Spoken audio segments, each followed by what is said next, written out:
I burped. I don't know if you heard me burp, but it felt like it was on the stream. Okay. Ooh, Jesus, like really living in my chest here. This burp I've got to do. I'm just gonna quick share this link to my various places.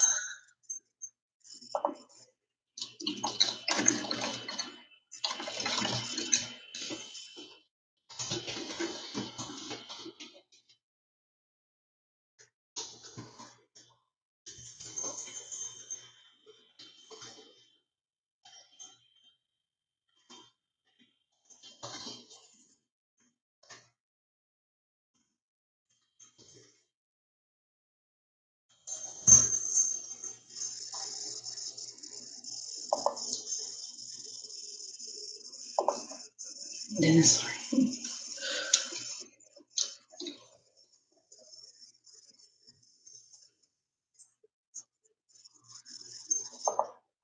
Okay. One more place. My nose is super itchy today. And I'm not supposed to be touching my face, and I won't in a second. I'll stop. Give me one. It's not gonna be a quick second. It's not even gonna be a second. It's gonna be much longer than a second. Oops.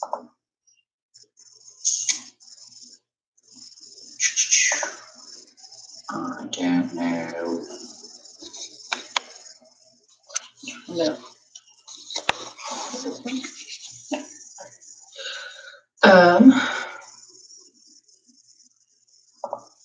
So today is Magic Monday.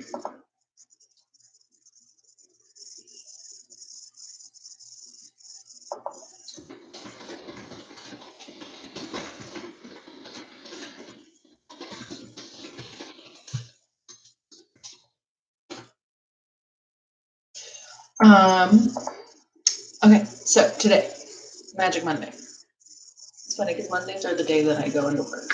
So this is gonna be my first time going into work in a week. And then I'm gonna go grocery shopping because we're out of a lot of things.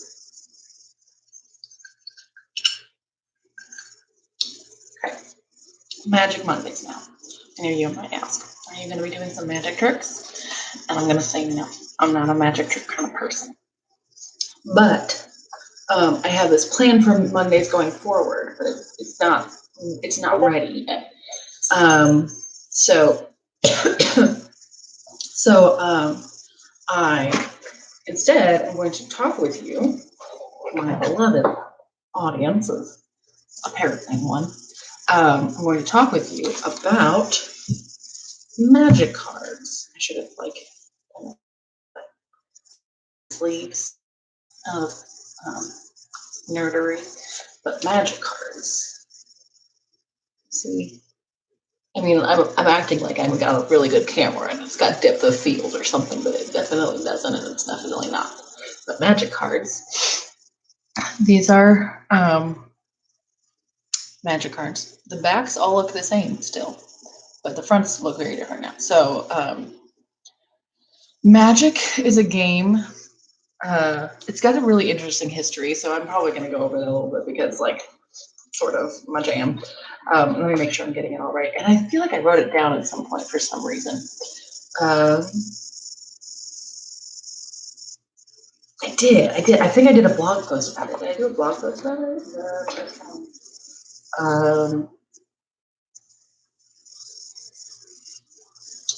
Let me see if I did. I'm sorry. This is, well, you know what? This is going to take half an hour, so hour and a go. But it was a game that started essentially in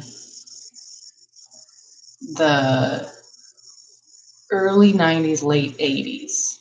Oh my, I have to sneeze so bad. It's starting to hurt, which is the sign that you know you're not going to sneeze, which is so obnoxious. I really want to sneeze. Oh, okay, yeah. Here we go. Talked about it a little bit. I talked about a lot of things nerds in the 1980s.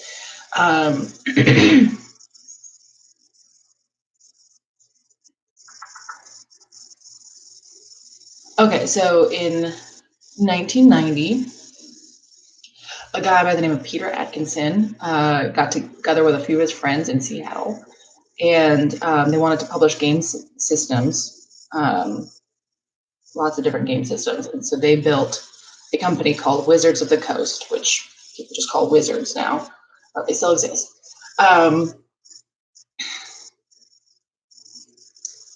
They got sued for copyright infringement only like 2 years into existing. And so they got sued for like everything they had. And at the time, there was a man named Richard Garfield who was about to go into a partnership with Wizards of the Coast to make this game, Magic the Gathering. He had called it at the time Mana Clash, mana being a source of magic. But because Wizards knew that they were going to be that they were being sued and they couldn't do anything, they didn't want to bring on more resources that were just going to be caught up in the lawsuit. They told him, "No, we can't help you with this right now." So instead, the guy named Garfield, Richard Garfield, started his own company and made Mana Clash himself.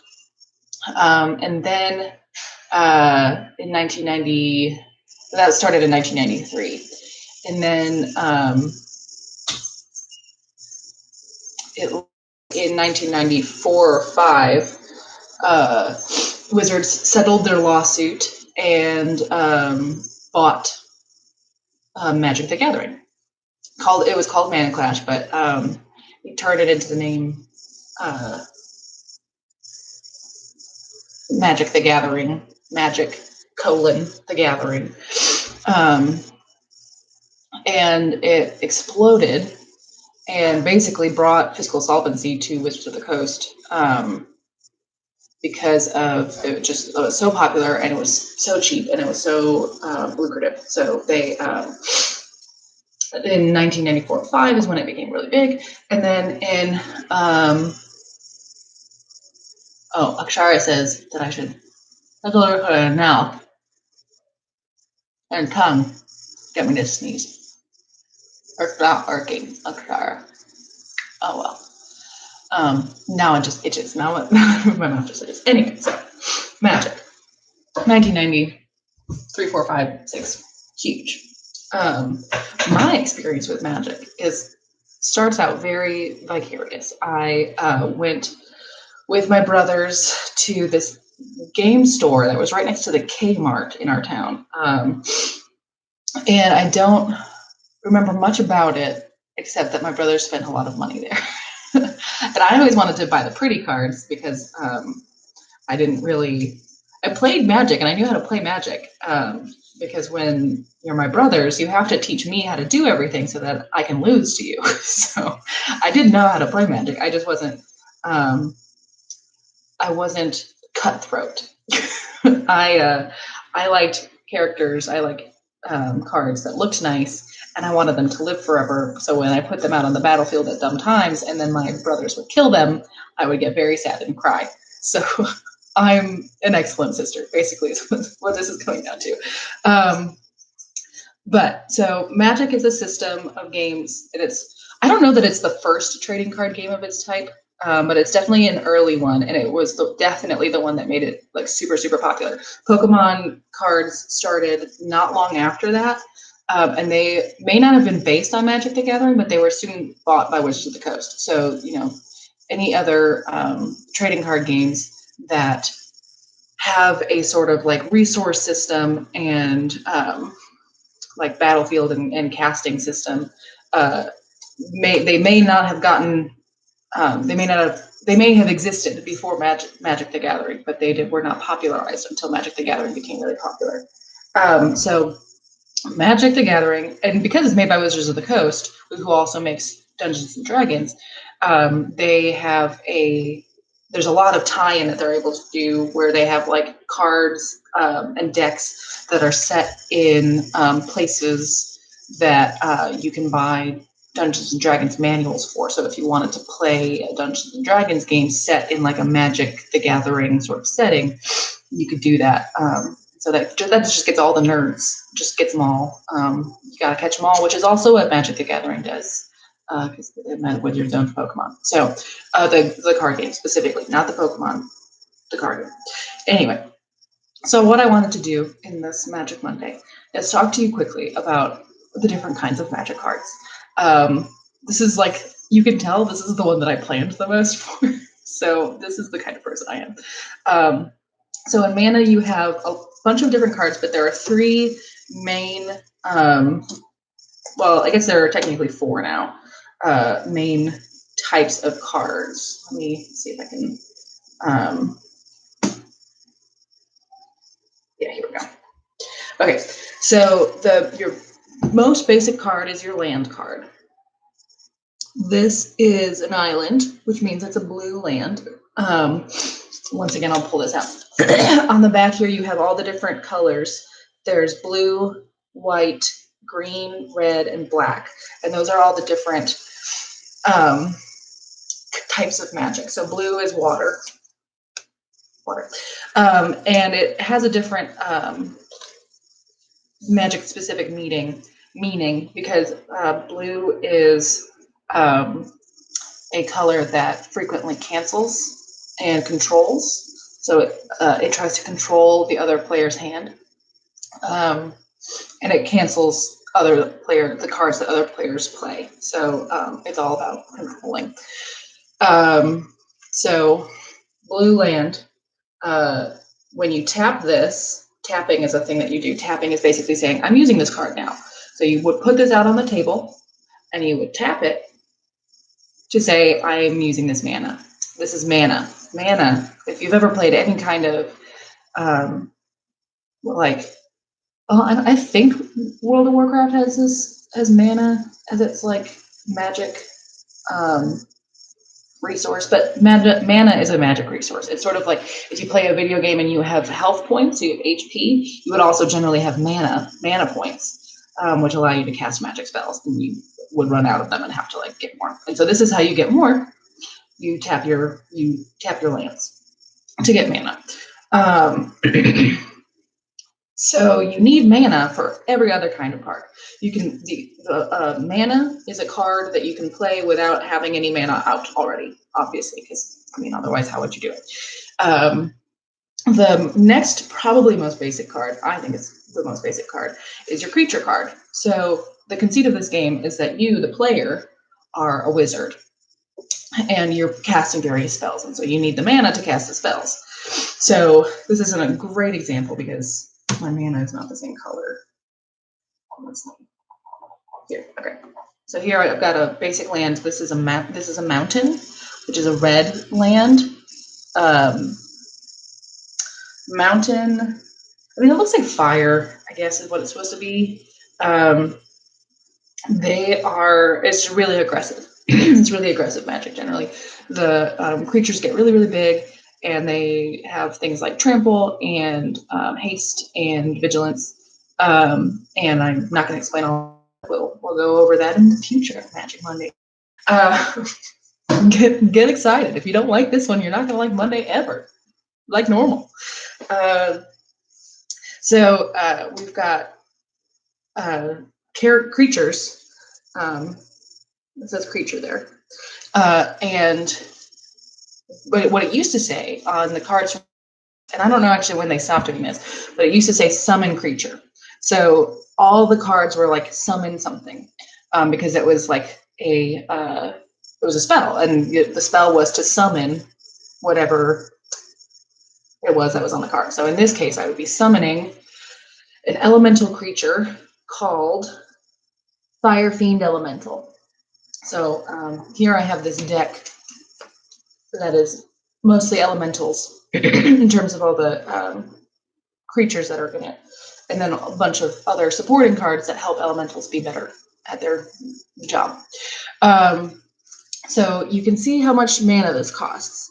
This costs, you have to have at least one red mana, and then you have to have 3 of any other kind of mana. So I could not cast this if I had 4 of these mana. I would need to have at least 1 of these, but I could have 3 of these. As long as I had 3 of these and one of these, then I could cast this guy.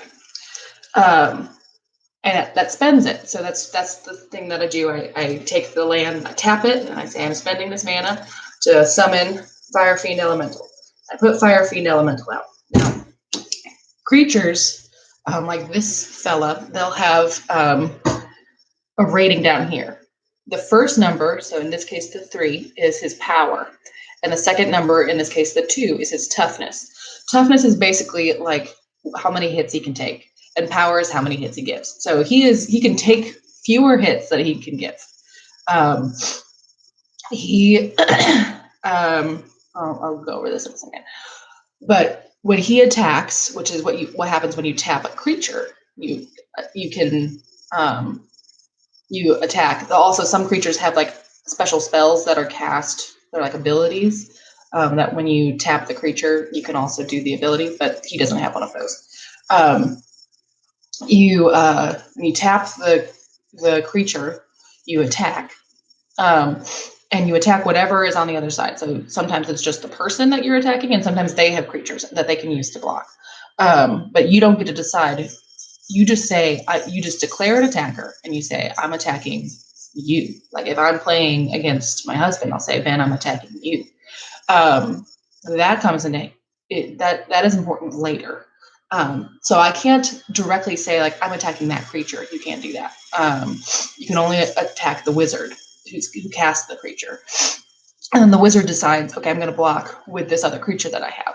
So it's always sort of a gamble. If you're trying to get rid of a very specific creature, you might have a hard time doing it because the person might be sort of like defending that person and not letting them block. So you have to sort of know what their options are in terms of blocking and what your options are in terms of pumping up your attackers.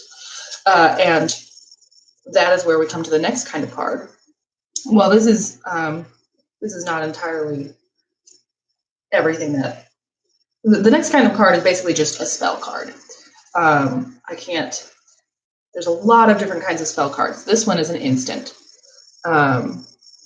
Instant means it can be played not on your turn. So if I would play this one says deal 2 damage divided as you choose among one or 2 targets. And a target can be a creature or a planeswalker, a person.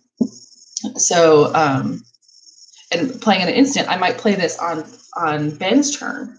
If Ben is attacking my Fire Fiend Elemental and he's going to do damage that's going to kill this guy, I might play this right before he does that, right before he does that, so that I can kill the creature that's going to kill this guy so that I don't die. That's the sort of thing that an instant does. You can play it. It's a little bit complex without like actually playing. It's a little bit hard to understand how the different phases of the game work, but it is instants are very useful because you keep them in your hands. You don't put them out, so the other player doesn't know that you have them in your hand. Usually they don't. And you can see that this one costs 2 mana, one of which has to be a red mana. There are other spell cards that are not instants. There are things called enchantments. I had one that was sort of confusing, so I didn't want to. Instant. Dang, got a lot of instants in here. Instant. Enchantment. Okay. So this an enchantment I can only play on my turn. And in this particular case, it doesn't enchant anything specifically. It enchants the battlefield.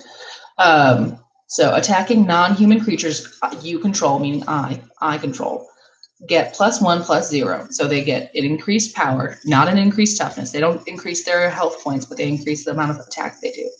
And they have trample. Trample is a special quality of your attack that I'll go over at some other point. And so I would play this out on the field, and it stays out there until either I get rid of it some way, or the opponent might have a card that says like destroy target enchantment, and they would destroy this, and then I wouldn't be able to. It would go into my discard pile. It wouldn't exist on the field anymore, and it wouldn't be in effect. So that's what enchantment is. You can also sometimes there are enchantments that will enchant creatures, make them stronger, or give them abilities that they didn't otherwise have. You can sometimes enchant other people's creatures. So if you want to make them weaker or take away some of their abilities, some enchantments will do that. Those are the biggest enchantments. There are, those are the ones that I can think of right now. I'm sure there are others, but those are the really common ones. And then the other kind of spell that's popular or like common is, I don't even know if I have any in this one actually.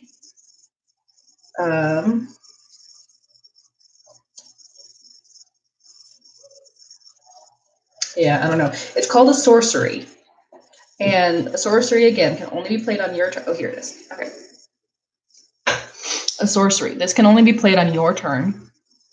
And that's really, there are certain phases in which you can play sorceries. You can't play them, for instance, if I was attacking, and this isn't the kind of card that I could play where if I was attacking and then Ben magically put out phases that allow sorceries. But this card does 4 damage to a target creature, and then it taps a target land, and that land doesn't untap during its controller's next step. So basically, I'm holding down one of their lands as well as doing 4 damage to a target creature. So it's sort of like a two-pronged attack. So sorceries are generally a little bit more powerful than instants because they're limited in when they can be cast, and so they're also generally more expensive. So this, you can see, costs 3 any mana and 1 mountain mana, or 1 red mana. They're not all mountains. Sorry, my nose is like super itchy. So yeah, we've got sorceries, instants, and enchantments. These all happen to be red.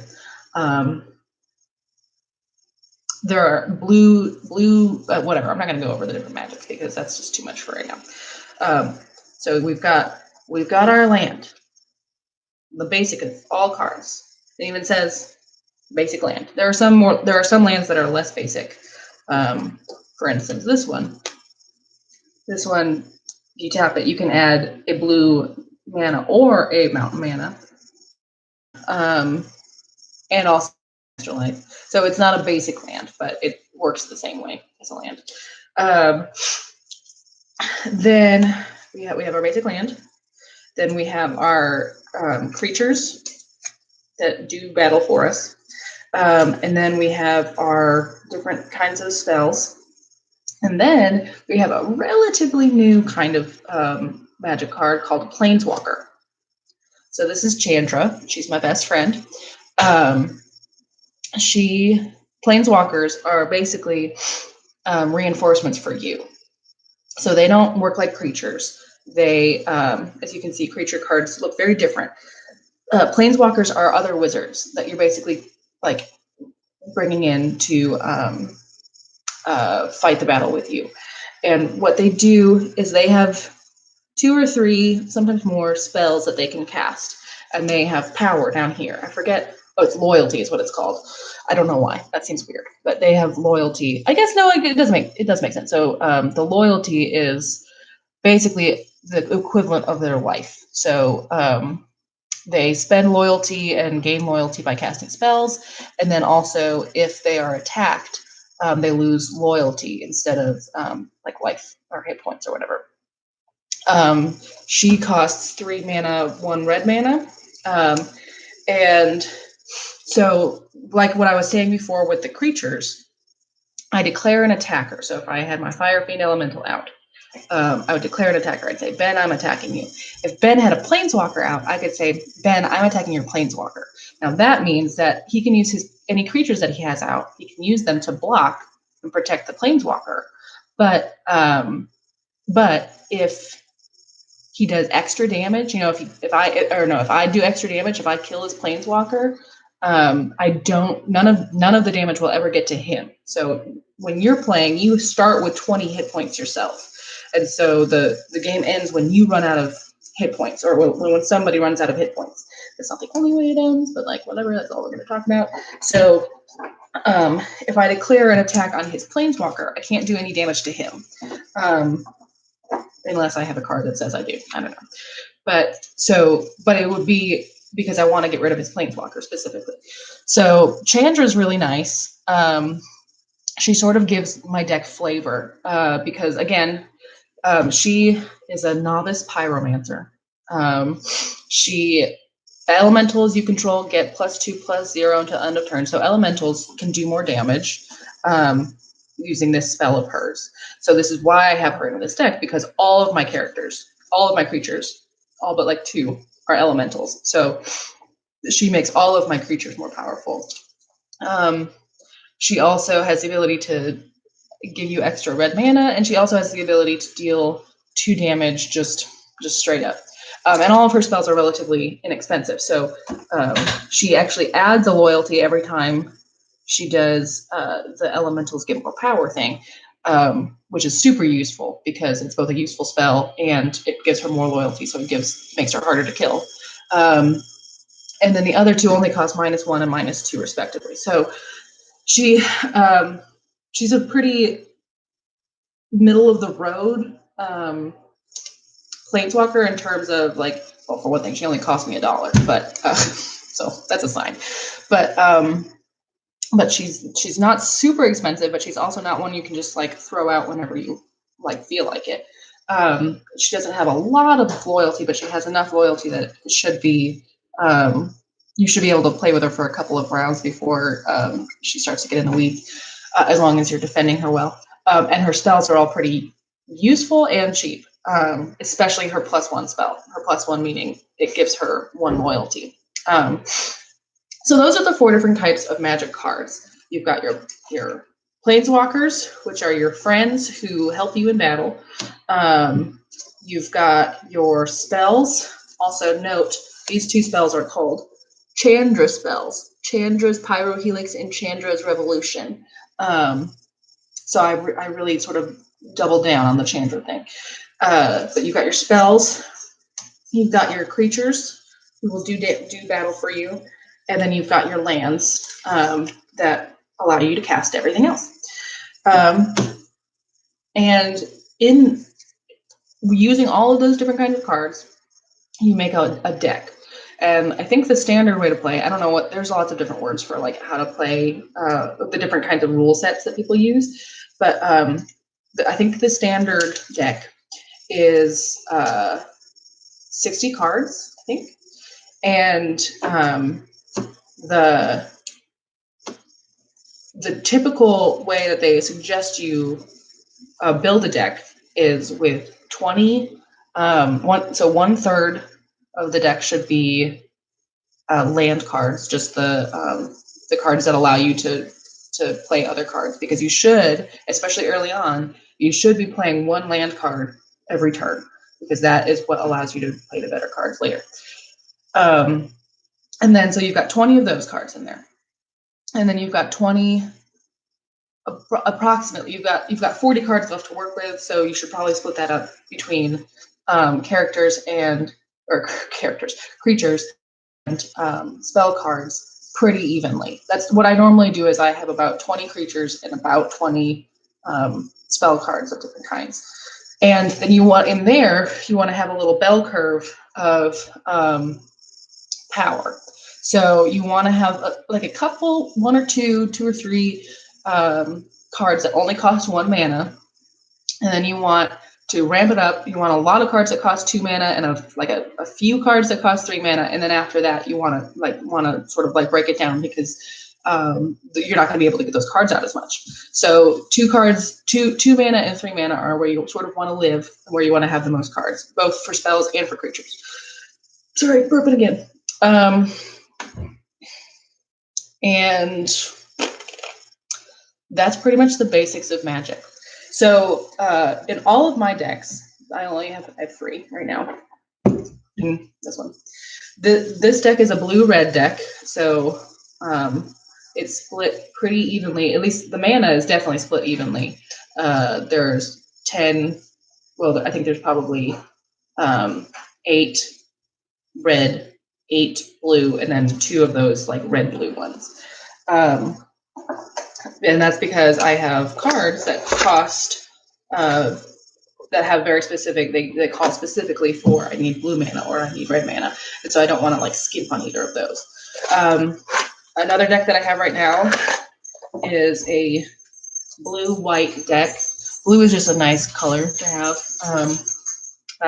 One day I'll explain that. And this is my flying deck. I have a lot of flying creatures in here, and flying creatures can't be blocked by creatures who don't have flying or something that allows them to block creatures with flying. So they're sort of extra helpful in that. Also, I started it because I wanted to have a horse deck, just going back to my roots of wanting to have all the pretty colors or pretty characters, pretty creatures. So I started, let's find all the Pegasuses and unicorns and put them into a deck. And then it turned out I didn't have enough to make a whole deck out of that. But this deck is pretty good. It was the first deck that I built myself. So it's really poised to attack one of Ben's decks that he has. So it's sort of a one-trick pony, but I like it. And then the last one that I have, relatively new, and it is oh wow, it's blue too. It's black and blue, but also colorless. Devoid is the term. Colorless can mean a couple different things. In this particular case, it almost functions like a separate color, because there are some cards that give you specifically colorless mana, and then there are some cards that specifically require colorless mana. So it's sort of like having a third color in there. And black decks are sort of like, if you think about like necromancy in like terms of magic, like they deal with death and like sapping life force, and there's like vampires and stuff like that's what black is. And I think when I used to play with my brother Dennis, black was one of his favorite things, his favorite deck types. Green is about mana growth, and I think and white is, well, there's a lot of flying in white. I don't know. I'm not super well versed on the differences between all the different colors, but they do have very specific ways of playing based on what colors you're using. So that's my 30 minutes, and I'm gonna go to work now. Hashtag pray for me.